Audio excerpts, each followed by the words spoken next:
आज आम सुगर मधुमेह रोगी केस सुगर कमिज तार लक्षण कौन जोटा आम हाइपोग्लाइसेमिया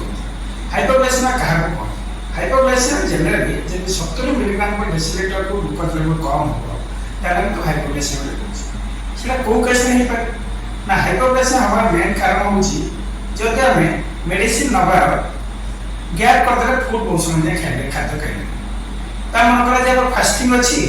आम कितु इनसुलिन के टैबलेट बर्तमान खाइले 3 नंबर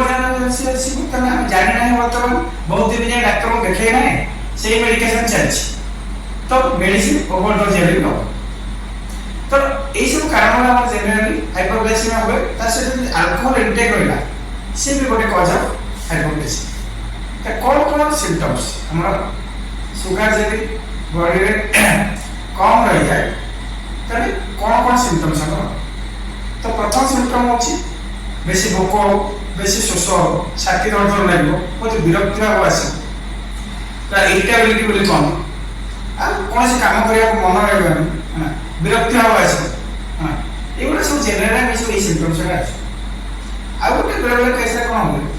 ना हाइपोग्लाइसेमिया को जब लेट करदे secondary stage of hypoglycaemia less than 50 milligram per decilitre जब दब तुम सेकेंडरी स्टेज हो से पेशेंट अनकॉन्शियस होगा ताले आगे तो से स्टेज रे इंपोर्टेंट जिनिस है हम तो से पॉसिबल दबा नहीं मेडिकेशन की खाए हम तुरंत से डॉक्टर को देखा करबा बा हॉस्पिटलाइजेशन किछि केस सीवियर है पारे लाइक डायबिटिक कीटोसिस से पारे बा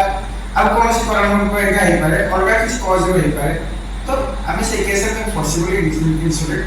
की खाद्य में तो हमें बर्तमान ट्रीटमेंट हम केमि ट्रीटमेंट पार्ट हो साइड से हम पाखे कौन करबे ना ग्लूकोज और के पानी बेसिकली तो पे दे बोले ग्लूकोज लेवल चेक करबे 2-3 बार रिपीटेड करबे देखो जे ग्लूकोज लेवल आसी ना नॉर्मल लेवल आसी ना जल्दी देखले आसी जाउची तार तक रिचेकिंग करबे यदि आसी माने तार हम तुरंत हॉस्पिटलाइजेशन करबे कौन प्रॉब्लम है कौन देखिए जब आसी जाउची तार संगे संगे ताको कौन करबे ना पेशेंट को कि खाद्य टिके देबा जोटा जहा पड़े कि तार ग्लूकोज लेवल मेंटेन कर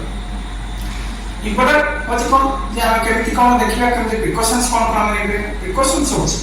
बहुत दिन धरि जे मेडिकेशन हम चेंज हो त डाइट हिस्ट्री को देखिया त एक्सरसाइज लेवल देखिया से कौन कौन खाद्य खाते से बड़ा को देखिया तो से बड़ा सब इम्पोर्टेंट होची त तुरंत आपण को यदि record episodes of the hypoglycaemia होची तले से हार्ट अटैक खबर लक्षण हार्ट अटैक तो तुम तुरंत तुम्हारा निकटस्थ डायबिटोलॉजिस्ट बा एंडोक्राइनोलॉजिस्ट को पाख को जाई देखिबे देखि तुम्हारा नियति भाबरे तुम्हारा देह सुगर लेवल जानिबे सुगर लेवल पेशेंट मान को मध्य लिवर देखिया पड़ो हार्ट देखिया पड़ो किडनी देखिया पड़ो यदि हाइपोग्लाइसेमिया होची आ कौन से कारण विभिन्न प्रकार कारण भी हाइपोग्लाइसेमिया नमस्कार।